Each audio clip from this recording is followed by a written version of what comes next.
And welcome to taik18. Yesterday we saw about how you can use Fabric CLI and then how you can log in through that with the web browser, also how you can show the list of workspaces. Today we'll see another way where you can use service principal authentication certificates. So I want to use here FabAuth login here. When I click on that, it will check for my access and then it gives me this message. Yesterday we have taken about interactive web browser. Now we'll talk about service principal authentication with secret. If I select this one by using my arrows and then hit enter, so it will ask me about to pass one by one thing, which is tenant ID, client ID, and client secret. So I'm pasting it one by one.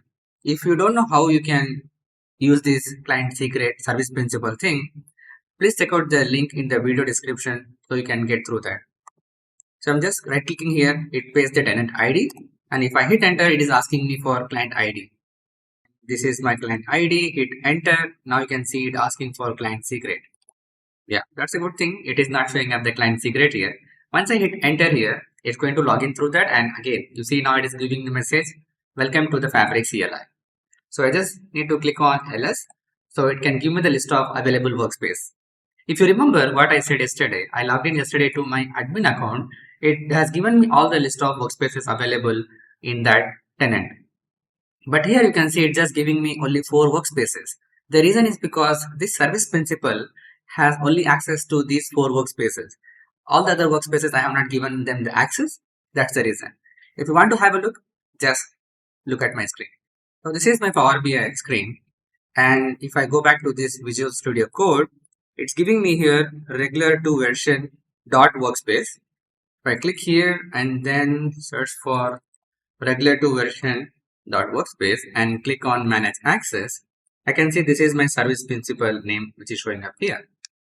Now, if I look back to other workspaces which is not showing up here, like for example, this RTA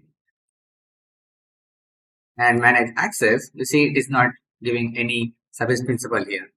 And that's the reason. If I give here the service principal name here, extract PVI, I need to click on add people and then click on extract PVI, and it should be admin here and click on add. It is added here. Now if I go back here and run the same command which is ls, let's see, now this time it is giving me RTA as well. That's as simple as that. So this is how you can able to log in through your service principal and make all the workings here. In the upcoming videos, we'll talk more detail about how you can use this functionality about the interactivity mode and also through command mode. Until then, like this video and share with others. And thanks for watching till the end. If you like this video, just click on the big thumbs up button. If you're new to this channel or if you haven't subscribed yet, just click on the subscribe button and also press the bell icon to get the latest notifications. But make sure to turn on the notification on your devices. Share it with your friends and colleagues. If you have any queries and feedback, let me know in the comment section below. Thanks for watching. Keep learning. See you in the next video.